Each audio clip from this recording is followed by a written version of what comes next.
لا حول ولا قوة إلا بالله هو الرب الأعلى. بسم الله الرحمن الرحيم. السلام عليكم ورحمة الله وبركاته. الحمد لله الذي جعل شهر الصيام على الأيام قد فضل، حقا فيه كتاب الله قد نزل، طوبى لعبد أطاع الله مجتهدا وبذكر فيه أو القرآن مشتغلا، والصلاة والسلام على رسول الله وبعد.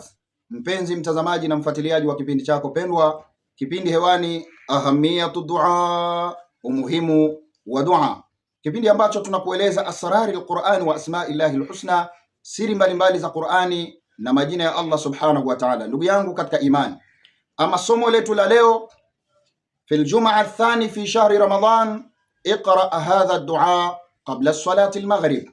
Katika Ijumaa ya pili ndani ya mwezi wa Ramadhan, soma dua hii kabla ya kuingia kwa swala ya magharibi.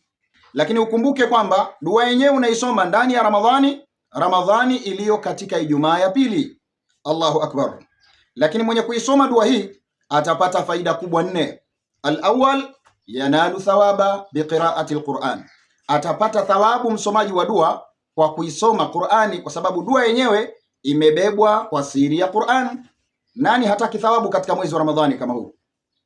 Lakini jambo la pili au faida ya pili atakayoipata mwenye kuisoma dua hii, istijaba dua, itajibiwa dua yake.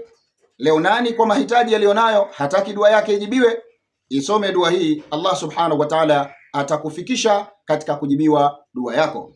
Na jambo la tatu au faida ya tatu atakayopata msomaji wa dua hii, Allah subhanahu wa ta'ala atamjalia mwenye kuisoma, atampa rehema zake. Na faida ya tatu, mwenye kuisoma dua hii Allah subhanahu wa ta'ala atampa rehema zake.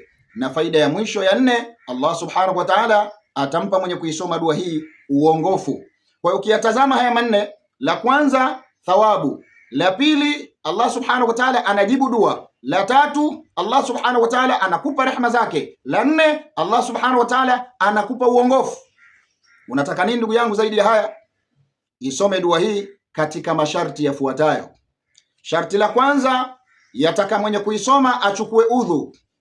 Sharti la pili, akae kitako mustaqbilul qibla, hali ya kuwa ni mwenye kuelekea qibla. Sharti la tatu, mwenye kuisoma dua hii atangulie Sharti la tatu, afanye istighfari mara 10. Baada ya istighfar alete at-tahlili la ilaha illa Allah mara 10. Baada ya tahlili asome salatu ala nabi au amswalie mtume sallallahu alaihi wasallam bi ayi sigha, kwa sigha yoyote utakayojua wewe, mswalie mtume mara 10.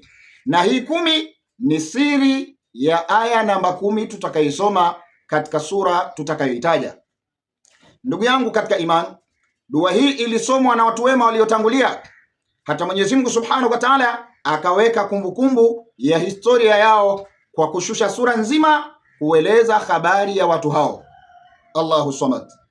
Nayo si nyingine ni habari ya ashabul kahfi, vijana wa pangoni. Allah ameshusha sura nzima inaitwa suratul kahfi kwa ajili yao. Ni sura ya 18. Aya tutakayoisoma ni aya namba 10.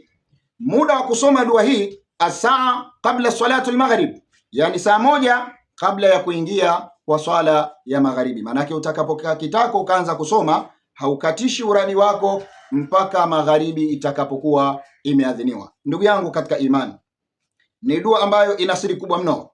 Maneno utakayasema ni haya baada a'udhu billahi minash shaitanir rajim. Rabbana atina min ladunka rahma wa hayyi lana min amrina rashada. Rabbana atina min ladunka rahma wa hayyi lana min amrina rashada. Rabbana atina min ladunka rahma wa hayyi lana min amrina rashada. Sadakallahu alazim. Rabbana, e Mola wetu, atina, tupe sisi waja wako, min ladunka rahma, kutoka kwako wewe Mungu rehema zako, wa hayyi lana min amrina rashada, na ututilie sisi jambo letu hili nguvu. La hawla wala quwwata illa billahi wa ya ni'mal maula.